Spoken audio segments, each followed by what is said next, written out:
Whether it's for you or it's not for you, I don't think there's any argument to the impact that Dirty Dancing had when it was released in 1987. This phenomenal 4K UHD version from Via Vision, which is loaded with extras, which we will talk about later on, is an absolutely fantastic movie, and has been a movie that I have loved since the late 80s. Maybe growing up with the impact that it had and seeing it so many times, it's just grew on me. But I found this movie, no matter how many times I watch it, just to be absolutely fantastic.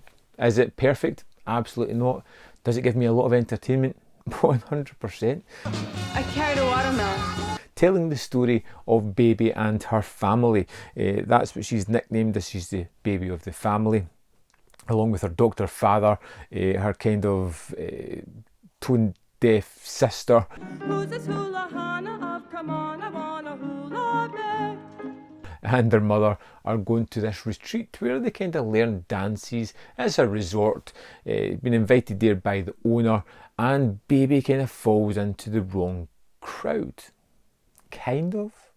It's perceived that way from all the adults in the film, because obviously these bad kids are into all kinds of dirty dancing.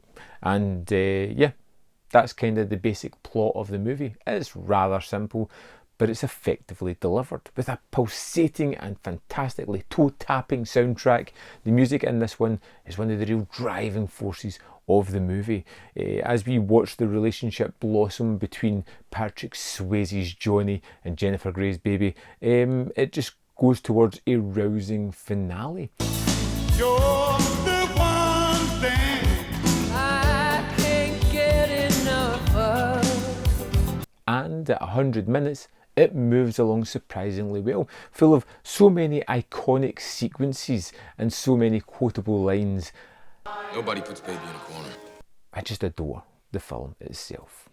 You know, it's one of those ones, it's just kind of a bubblegum movie, a popcorn film, one that's designed to just entertain. Sometimes you don't need movies to deliver social messages, to have rich thematics. Sometimes you just want something that's going to make you smile, it's going to make you pay attention. Dirty Dancing for me is a movie that does that. This is my dance space, this is your dance space. I don't go into yours, you don't go into mine. You gotta hold the frame. I do think there are certain issues within it. Some of the characters can be tropey. They can be a little bit one-dimensional. Johnny's bad boy mystique, but you know, just a good guy at heart, is a typical trope, and we don't really elevate much more than that. We get some clunky one-liners here and there to sort of give a backstory to his childhood, how hard he had it and how tough it is now having to go to all these various places and service all these rich women who throw him in money and cover him in love. You come from the streets and suddenly you're up here and these women, they are throwing themselves at you and they smell so good. It feels a little bit hokey at certain points. There is the wonderful finale, which I think is just truly fantastic, but as it gets towards that finale, we've had all these conflicts within the movie, whether it be Johnny and Baby's relationship, Johnny being sacked from the place that he works, the sort of waiter who is going to be a doctor, Baby's father who thinks that Johnny's been up to no good, the business owner who feels that times are a-changing, and it's just a marvel. And I kind of giggle at it every time, how everything can just be solved with one well choreographed dance number. Oh, yeah, yeah, yeah. That's all we need, and everything finishes on a happy note. Is it silly? Yes, but I love that level of silliness. Now, the music, I've said already, is absolutely fantastic. It is the heartbeat of the movie that keeps things moving forward, giving you all these wonderful songs that I just absolutely adore. But in conjunction with that, we get these wonderful dance numbers all the way through it as well. All these fun sequences of our characters learning the big dance that's going to be revealed at the end all the way through this, as we kind of watch baby evolve, grow up, move from adolescence into womanhood in the film, as we watch Johnny realise that not everybody is just there to use each other, and that there is more in the world. People do genuinely like each other just because they like each other. It's a little bit saccharine, but I don't care. It's my brand of popcorn, my brand of bubblegum. I've always enjoyed Dirty Dancing. I don't think I'll ever get to a point where I won't enjoy it. Let's jump in and have a look at the wealth, the ridiculous wealth of extras.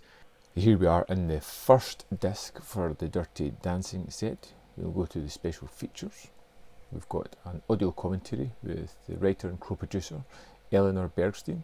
We've got an audio commentary with Kenny Ortega, Miranda Garrison, Jeff Jur, Hilary Rosenfield and David Chapman.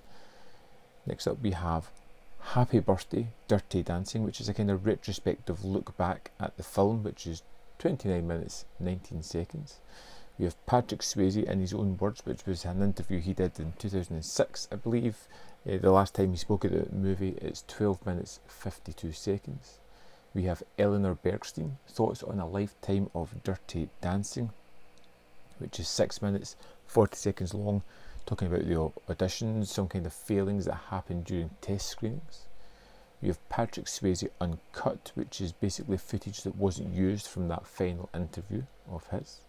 In the featurettes, we have Dirty Dancing, The Phenomenon, which is 13 minutes 45 seconds, talking about the impact of the movie, and The Rhythm of Dancing, which is 4 minutes 8 seconds, talking about the music of the film. We then have 3 music videos for Hungry Eyes, She's Like the Wind, and I've Had the Time of My Life.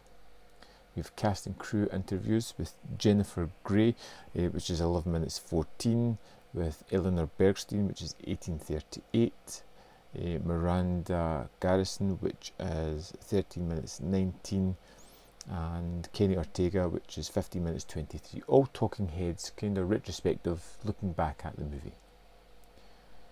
We have deleted and alternate scenes in the deleted scenes, which total 11 minutes 53 seconds. We have extended scenes, which total 7 minutes 50 seconds, and alternate scenes, which total 2 minutes 40 seconds. And they're a nice curiosity. You can understand why they've all been cut from the movie. We then have screen tests. We've got the Patrick Swayze Jennifer Grey screen test, which is 1 minute 12, but it appears a couple of times in other featurettes as well. And then we have Jennifer Grey's scene test comparisons. You get 2 scenes here. You get the screen test, then the extended scene, and the screen test, and the actual scene for this one as well. And then we have outtakes, which is 38 seconds of people just breaking down in laughter. And that's disc 1. This is into the second disc, bonus special features. On this one we get the Dirty Dancing concert tour from 1988, which is 1 hour 27 minutes 35 seconds long. Basically just a song and dance show with the music from the film. Then we have featurettes. We have Kellerman's reliving of location on film, which is basically, as it says, all about the locations. That is 12 minutes 24 seconds long. We have Dancing to the Music, which is 16 minutes 32. It's about procuring a lot of the songs for the film and the hoops they had to go through to get them. We get Dirty Dancing with Patrick Swayze, which seems to be like a continuation of the interviews that are on the first disc. This is 12 minutes 28 seconds. And we have a vintage featurette made to kind of sell the film, which is 6 minutes 43 seconds. Then we have tributes, which I really kind of like. In memoriam, we have Patrick Swayze, Emilio Ardolino and Jerry Orbach. Patrick Swayze is 15 minutes 15 seconds. The director, Ardolino, is 13 minutes 28 seconds, and Jerry Orbach is 6 minutes 32 seconds. And they are really nice additions. You also get the Eleanor Bergstein script, which is great. It's kind of done an almost photo gallery way, which I love when they include things like this. And we have a photo gallery. And that's it for Dirty Dancing. So there we have it. From Via Vision, this 4K Blu-ray Steelbook edition version of Dirty Dancing takes pride of place in my collection as a movie that I utterly adore. If you haven't seen it, if you've been reluctant to watch it because you don't think it's your thing, give it a shot. I think it's incredibly fun. I hope you do as well. Feel free to either agree with me or mock me mercilessly in the comment box below. I don't care. Let's see what you think of this film. As always, there's more content up here. If you want to see more of my stuff, don't forget in the description box are links to the Patreon, the membership program, manvfilm.com, all ways in which you can support me. And I'll see you next time on Man v Film.